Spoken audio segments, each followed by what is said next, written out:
Assalamualaikum dan salam sejahtera. Pesta I Have the Numbers dan pesta cabar mencabar untuk siapa yang berani tekan butang bermula. Dan ianya melibatkan orang Melayu saja. UMNO, Bersatu, PAS dan juga Warisan. Warisanlah yang mulakan pesta ini dengan mengatakan yang Muhyiddin Yassin ada bincang dengan Shafie Afdal tentang nak jatuhkan kerajaan dan bentuk kerajaan baru. Apabila Shafie Afdal umum yang Muhyiddin dengan dia tu dah bincang 2 bulan dulu untuk nak ambil alih kerajaan pusat, maka hari ini bermula semula pesta. Kalau berani tekanlah butang, I have the numbers dan macam-macam. Orang Cina, orang India tak terlibat. Mereka tahu ini pergaduhan di antara orang Melayu.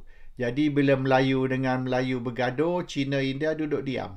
Jangan masuk campur. Sebab kalau masuk campur nanti, orang Melayu ni yang terasa yang rasa terancam akan pusing pula kata ni orang Cina, orang India ni nak hasut Melayu suruh jatuhkan kerajaan. So lebih baik orang Cina, orang India duduk diam. Biar Melayu dengan Melayu bergaduh dan mereka pun bergaduh dah 4 tahun, 5 tahun dah, bukan baru sekarang. In fact, mulai tahun 2015 lagi, sudah 7 tahun dulu Melayu bergaduh dengan Melayu. Akhirnya kerajaan Melayu gak yang jatuh. Ini tabiat Melayu lah. Di Melaka dulu sama. Melayu bergaduh dengan Melayu, akhirnya Portugis masuk. Di Selangor, Melayu bergaduh dengan Melayu, British masuk. Di Perak, Melayu bergaduh dengan Melayu, British masuk. Merata tempat di Malaysia ni, Melayu bergaduh dengan Melayu, orang asing masuk ambil alih dan menjadi penjajah kepada tanah Melayu. That is the Malay culture. They fight among each other and they let others take over the country. Ini DNA Melayu lah. Sifat semula jadi. Natural instinct Melayu. They like to kill each other and let others take power. Itu. Sebab tu kita panggil Melayu. Jadi, apabila Melayu bergaduh dengan Melayu dan masing-masing cabar mencabar, tengok siapa berani tekan butang, siapa yang betul-betul have the numbers. Baik PKR, because PKR bukan parti Melayu tapi is a Malay-based party. Not Malay party, Malay-based party. Jadi boleh dianggap as also in a way parti Melayu. So Anwar Ibrahim, baik Muhyiddin, baik Najib Tun Razak, Ahmad Zaid Hamidi, Tok Mat dan ramai lagi, termasuk Ismail Sabri, Yaakob Perdana Menteri. Mereka semua pemimpin Melayu, tapi mereka tak sedar mereka ni berkuasa, tak kisah siapalah. Mereka berkuasa dengan ihsan Sabah dan Sarawak. Actually, without Sabah Sarawak, nobody can form the government. Tak ada siapa boleh bentuk kerajaan tanpa Sabah dan Sarawak. Oleh kerana Sabah dan Sarawak memiliki 25% dari jumlah kerusi. 25% comes from Sabah Sarawak. 31 from Sarawak and 25 from Sabah. Total is 56 ataupun 25.2%. Jadi siapa saja nak bentuk kerajaan tanpa Sabah Sarawak, cannot happen. Dan mereka tak boleh tambah kerusi di Semenanjung Malaysia tanpa juga tambah kerusi di Sabah dan Sarawak. So the number of seats 222, dan dari 222 kursi parlimen tu 25.2 atau 25% dari kerusi from Sabah Sarawak akan kekal for a long time. Dan sekira nak tambah kerusi, want to add more parliament seats, kena lebih dari 2/3 atau 2/3, 66.6% dari ahli parlimen kena undi sokong. Tapi siapa yang ada 2/3 di parlimen? Nobody has 2/3. Dan tidak akan ada mana-mana parti yang akan memiliki 2/3 kerusi parlimen. Agenda sekarang, trend sekarang, merata dunia. Kalau menang pun menang dengan simple majority. 50% plus beberapa kerusi. 55 pun susah. 50% plus 1, 50% plus 2. Tak boleh dapat pun lebih dari 55%. Jadi nak dapat 66.66% tu macam mana? How to get 2/3? Impossible. Bermaknanya, kalau kerajaan nak buat apa-apa, yang memerlukan 2/3, iaitu misalnya pindah perlembagaan ataupun tambah kerusi parlimen dari 222 kepada katalah 250. Nak tambah lagi kata 28 kerusi. Sebahagian kena pergi ke Sabah dan Sarawak dan sebahagian kepada Semenanjung Malaysia. But you will never get 2/3. Tidak akan ada bila-bila masa kerajaan boleh memiliki 2/3 unless pembangkang menyokong. Dan pembangkang tidak akan menyokong kerajaan. Sebab kalau nak tambah kerusi, misalnya, lagilah kata 28 kerusi nak bagi jadi 250. Ataupun lebih pada tu nak bagi jadi 280 kerusi parlimen. Kebanyakan kerusi tersebut akan pergi ke kawasan Melayu. Jadi pembangkang tidak akan tambah kerusi Melayu sebab bermaknanya pembangkang jumlah kerusi akan merosot dari segi peratusan. Maybe they can still win the same seats but in terms of percentage akan kurang. So bahaya bagi pembangkang menyokong apa-apa usul di dalam parlimen untuk tambah kerusi. So kita boleh anggaplah sekurang-kurang 2-3 mungkin pilihan raya akan datang. Kita akan still main dengan 222 kerusi parlimen di mana 25% datang dari Sabah dan Sarawak. Dan di Semenanjung Malaysia, pembangkang dan kerajaan sama kuat. Which means di Semenanjung Malaysia, pembangkang dan kerajaan akan share 50-50 kerusi di Semenanjung. Jadi siapa saja nak bentuk kerajaan, baik pembangkang, baik kerajaan, siapa saja nak bentuk kerajaan perlu kerusi Sabah Sarawak. And the problem is, di Semenanjung Malaysia ni, orang yang sokong kerajaan ni fanatik. Orang yang sokong pakatan baik, barisan baik, PAS baik, mereka fanatik. They are fanatical towards maknanya their party. Tapi di Sabah Sarawak, no. Sabah Sarawak, dia orang tidak fanatik tentang parti. Misalnya kita ambil di Sarawak. Semasa USNO ditubuhkan, dia orang sokong USNO. Bila parti Berjaya ditubuhkan, dia orang sokong Berjaya. Bila parti PBS ditubuhkan, dia orang sokong PBS. Apabila UMNO ditubuhkan, dia orang sokong UMNO. Apabila Warisan ditubuhkan, mereka sokong Warisan. So the same people. Orang yang sama, asal dulu USNO lah, lompat ke Berjaya, lompat ke PBS, lompat ke UMNO, lompat ke Warisan. Dan kalau tubuh parti baru lepas ni pun, dia orang akan lompat ke parti baru. Because they are not fanatical about the party, which is the right way. Actually, sepatutnya kita jangan fanatik tentang parti, kita fanatik tentang perjuangan. Biar parti apa sekalipun, asal perjuangan tu kita tegas. Kalau kita sokong parti dan parti tu lari dari perjuangan, tapi kita masih sokong parti, itu tindakan bodoh. Islam pun tidak galak kita suruh lari dari perjuangan semata-mata kerana perjuangan kita asabiah, haram dalam Islam. Anyway, Sabah Sarawak ni dia orang tak fanatik kepada parti, dia fanatik kepada cause, fanatik kepada matlamat perjuangan. Dan matlamat perjuangan mereka is very clear. They are not pro Semenanjung. Dia anggap Semenanjung ni sebagai penjajah sama macam British lah, Jepun lah, Portugis lah. They are colonialist. Jadi kita ni kalau di Semenanjung ni dilihat sebagai colonialist oleh orang Sabah Sarawak. Tapi dia akan sokong mana-mana parti yang boleh memberi mereka apa mereka nak. Matlamat mereka ialah pembangunan, development.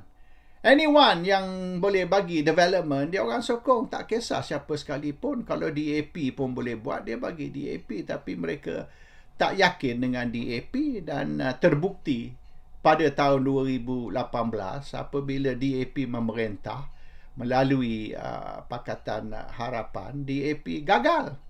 So Sabah Sarawak ni dia lebih pandai, dia tahu dah DAP akan gagal.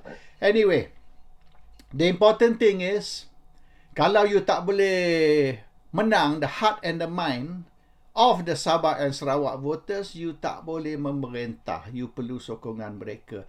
Dan mereka tak kisah siapa mereka sokong, asal matlamat mereka tercapai, which is pembangunan, development. That's all that they want. Now, Sarawak tolak UMNO bulat-bulat. Jangan sokong Barisan Nasional sebab Barisan Nasional bawa pembangunan, tapi dia tak sokong UMNO. Kalau UMNO masuk Sarawak, mati. UMNO berjaya masuk Sabah, tapi ada sebab. UMNO masuk Sabah tahun awal 90-an kerana Anwar nak guna Sabah untuk tumbangkan Ghaffar Babar. Anwar ambil alih sebagai Menteri Kewangan tahun 91. Tahun 93 dia ambil alih sebagai timbalan Perdana Menteri selepas menang jawatan timbalan Presiden UMNO. Jadi Anwar tumbangkan Ghaffar melalui bonus vote, iaitu 20 bahagian UMNO ditubuhkan di Sabah. Semasa tu 20, sekarang ni 25. 20 bahagian UMNO ditubuhkan di Sabah, dan sekira Anwar dapat pencalonan dari tiap-tiap satu bahagian, dia akan dapat 10 bonus vote. Bermaknanya Sabah boleh beri Anwar 200 undi. Jadi Anwar tubuhkan UMNO di Sabah, dan dia beli 20 bahagian tu dengan 20, dia katakan 10 juta satu bahagian, jadi 200 juta dia curah di dalam Sabah. Dan apabila dia dapat bonus vote dari Sabah, dan Ghaffar nampak yang undi Anwar ni sudah melebihi apa dia dapat, Ghaffar tarik diri lah, bagi Anwar menang tanpa tanding. So matlamat UMNO pergi ke Sabah supaya Anwar boleh jadi timbalan Perdana Menteri selepas tumbangkan Ghaffar sebagai timbalan Presiden. That's all. Tapi orang UMNO di Sabah ni, they are not fanatical about UMNO. Tak usah kata yang orang lain, orang UMNO sendiri. Dia orang akan sokong UMNO sekira UMNO boleh beri mereka pembangunan. Kalau UMNO gagal, misalan UMNO kalah pilihan raya, bermaknanya UMNO tidak lagi mampu memberi pembangunan kepada Sabah, maka orang Sabah tidak akan sokong UMNO. Orang UMNO Sabah sendiri tidak akan sokong UMNO.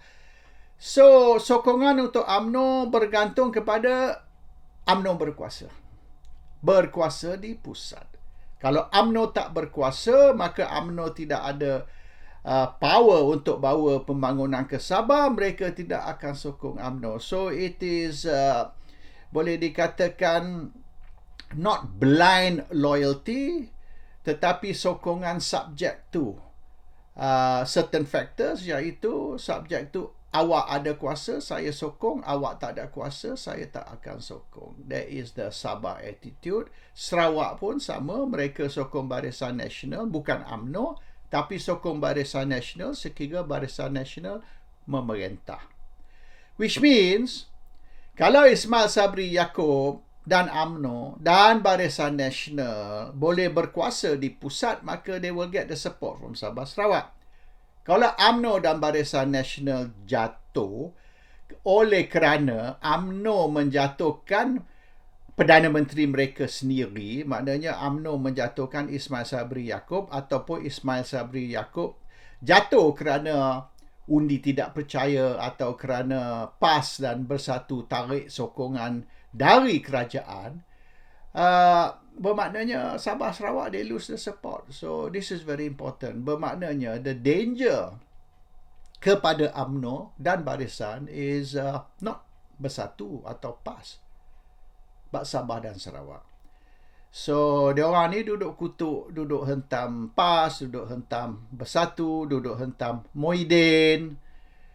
Dan sekira betul lah diorang benci sangat dengan Muhyiddin, benci sangat dengan Bersatu, senang aja ubat dia. Very simple solution.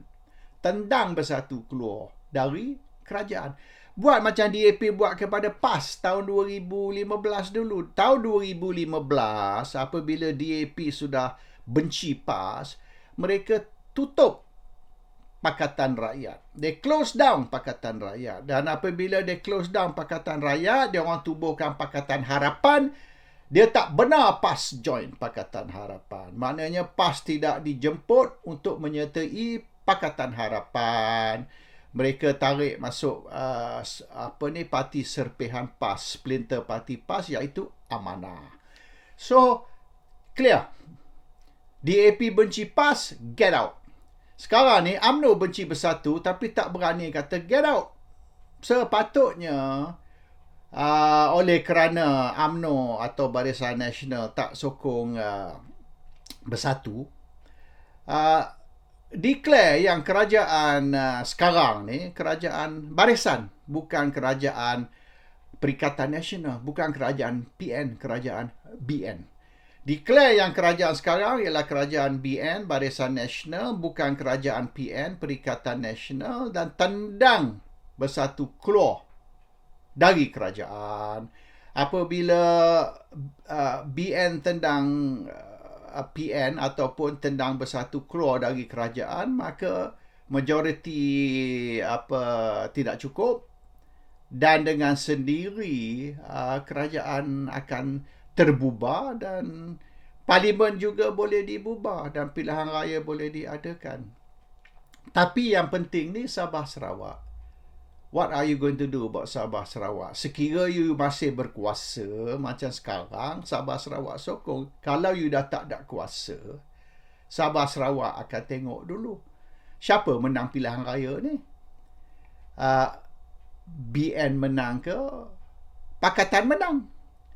Dan sebelum Sabah dan Sarawak decide nak sokong sini ke sokong situ, dia tengok dulu siapa yang akan berkuasa. Sebab yang berkuasa lah akan membawa pembangunan kepada Sabah Sarawak. That is the bottom line. Satu perkara yang tak boleh dinafi. Now, kita kena ingat balik tahun 2008. Apabila Anwar nak beli 30 ahli parlimen barisan. Dan ini ahli parlimen barisan bukan saja dari Semenanjung tapi dari Sabah Sarawak. Now, Sabah Sarawak mempunyai 25% dari ahli parlimen, Semenanjung 75%. Tapi dari 30 ahli parlimen, 15 datang dari Sabah Sarawak, 15 dari Semenanjung. Jadi Sabah Sarawak mempunyai 25%, tapi yang Anwar nak beli dari Sabah Sarawak ialah 50%. Hanya 50% saja dari 75% datang dari Semenanjung.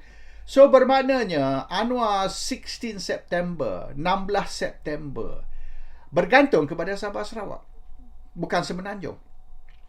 Dan kenapa Anwar panggil 16 September, tak panggil 31 Ogos? 31 Ogos merdeka kan?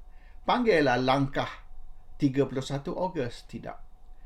Ini langkah 16 September. Sebab 16 September is Malaysia Day, not Merdeka Day. Dan Sabah Sarawak tidak restui 31 Ogos. 31 Ogos tak ada kena-mengena dengan Sabah Sarawak. Itu Semenanjung punya cerita merdeka. Sebab apabila Semenanjung merdeka 31 Ogos, Sabah Sarawak tak terlibat. Sabah Sarawak terlibat hanya 16 September.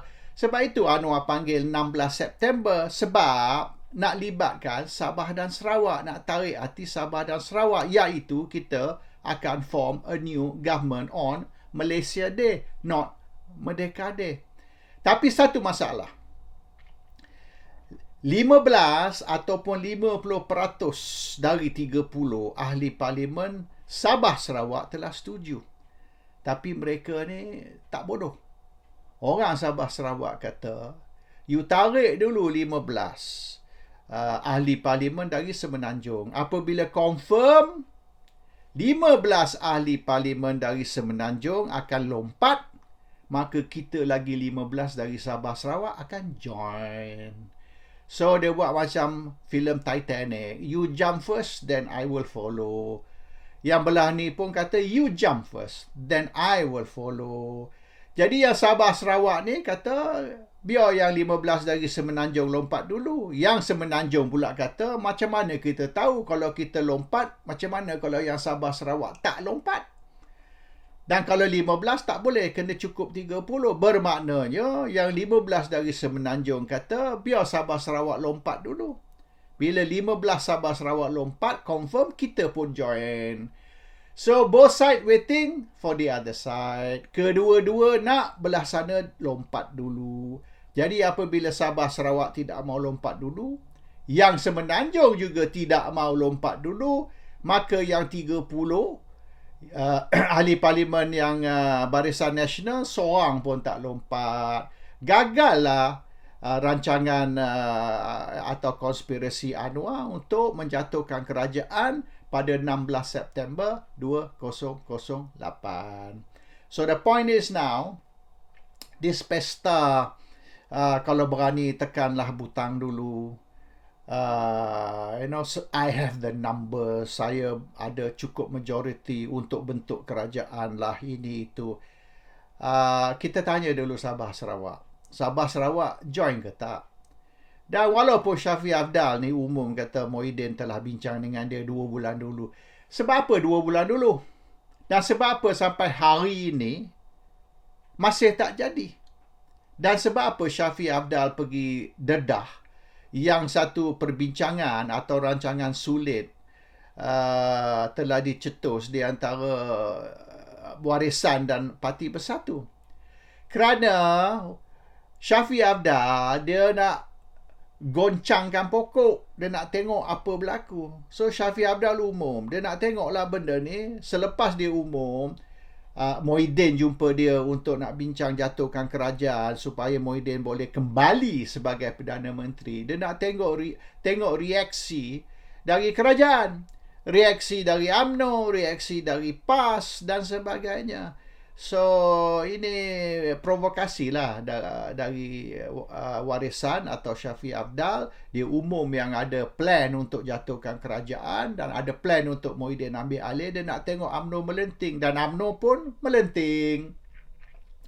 Ada orang UMNO cabar, kalau berani tekanlah butang. Tapi yang sebenar tak ada seorang boleh tekan butang. Bersatu tak boleh, PAS tak boleh, UMNO tak boleh. No one can tekan butang kecuali Sabah Sarawak tekan dulu. Dan Sabah Sarawak tidak akan tekan butang sehingga dia tahu siapa menang, siapa kalah, because Sabah Sarawak will support the winner. And that is the reality of Malaysian politics. Boleh kita katakan is a checkmate. Checkmate di antara dua pihak, kedua-duanya tidak ada majority, kedua-duanya cakap besar.